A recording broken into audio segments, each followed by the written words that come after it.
حضرت شیخ ابو صالح موسیٰ جنگی دوست علیہ الرحمن ایک نہر کنارے وضو کر رہے تھے کہ پانی کے بہاؤ پر ایک سیب بہتا ہوا آیا۔ بھوک پہلے ہی لگی تھی، سیب کو دیکھا تو اشتہا غالب ہو گئی، سیب اٹھایا اور کھا لیا۔ جب کھا چکے تو معاً خیال آیا کہ یہ تو میرا تھا ہی نہیں، تو جدھر سے پانی آ رہا تھا، بہاؤ جدھر سے تھا، ادھر کو سفر شروع کر دیا۔ تھوڑی دیر چلنے کے بعد دیکھا کہ ایک باغ ہے اور اس میں سیب کے درخت ہیں اور اس کی شاخیں پانی کی طرف جھکی ہوئی ہیں۔ مالک کے باغ کے پاس گئے، کہا کہ آپ کے باغ کا کوئی ٹوٹا ہوا سیب اور میں کھا بیٹھا ہوں، تو اس کی قیمت مجھ سے لے لیجئے یا مجھے معاف کر دیجئے۔ تو مالک باغ کا نام تھا عبداللہ صومعی، اور وہ بھی زاہد، نیک اور پارسا تھے۔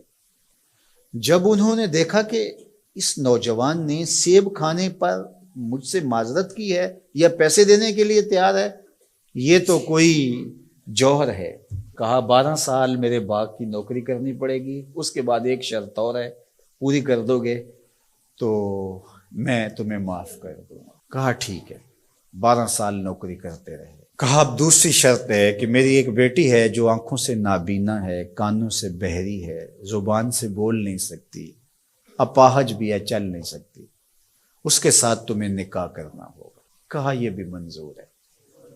نکاح ہو گیا۔ کہا اس کمرے میں تمہاری بیوی تمہارا انتظار کر رہی ہے۔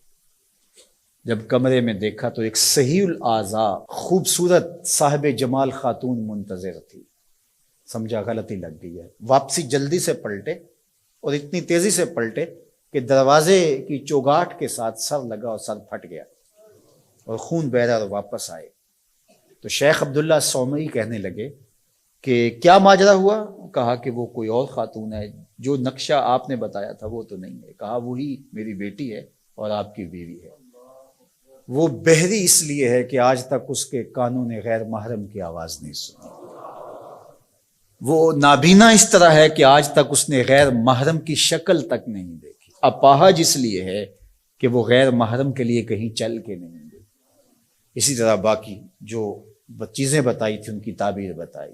کہا وہی تمہاری بیوی ہے۔ عبداللہ صومعی کی اس بیٹی جس کا نام ام الخیر تھا اور شیخ ابو صالح موسیٰ جنگی دوست کی بیوی، تو یہ صالح نوجوان اور یہ صالحہ خاتون نکاح کی بندھن میں بندھ گئے۔ اللہ تعالیٰ نے پھر ان کو ایک فرزند عطا کیا۔ اس فرزند کا نام الشیخ السید عبد القادر جیلانی علیہ رحمہ و رضوان تھا۔ اقبال نے کہا تھا سیرت فرزند از امہات، جوہر صدق و صفا از امہات۔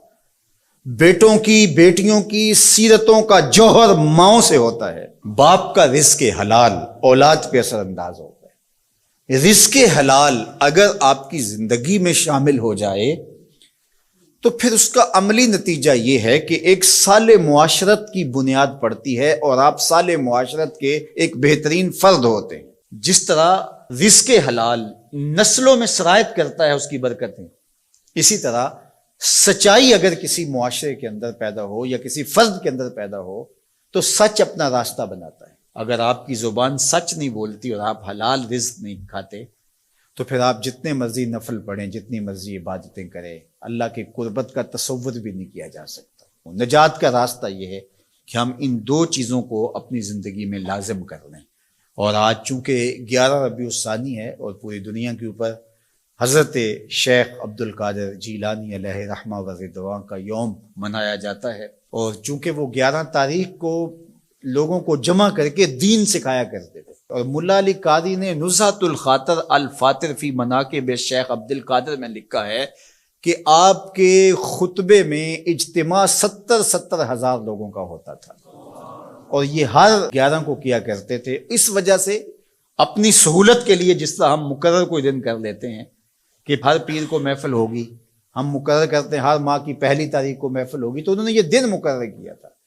اور اس دن میں جب لوگ دور دور سے آتے، بغداد کے بھی بابو شیخ پہ لوگ جمع ہوتے اور باقی شہروں سے بھی لوگ اس دن آتے کہ چلو آپ کا آواز سنیں گے، تو آنے والوں کو کھانا بھی کھلایا جاتا، کیونکہ حضرت شیخ فرماتے ہیں کہ آدھا فقر بھوکوں کو کھانا کھلانا اور ننگوں کو لباس پہنانا ہے۔ تو جب جو لوگ آتے تھے تو ان کو کھانا بھی کھلایا جاتا۔ اب لوگوں کو صرف کھانا یاد رہ گیا ہے، اور جو واز کیا کرتے تھے، جو اس اجتماع کی روح تھی جس کے لیے سارے لوگ آتے تھے، وہ ہم نے بھلا دیا ہے۔ تو ہم عمومی طور پہ رسم پرست ہو جاتے ہیں، روحیں ہم سے رخصت ہو جاتی ہیں، جو بھی چیزیں ہوتی ہیں ان کی روحیں ختم ہو جاتی ہیں اور ان کی رسمیں باقی رہ جاتی ہیں۔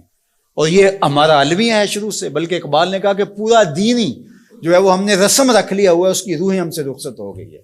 رہ گئی رسم ازاں روح بلالی نہ رہی، فلسفہ رہ گیا تلقین غزالی نہ رہی، مسجد مرثیہ خواہ ہے کہ نمازی نہ رہے، یعنی صاحب اوصاف وہ حجازی نہ رہے۔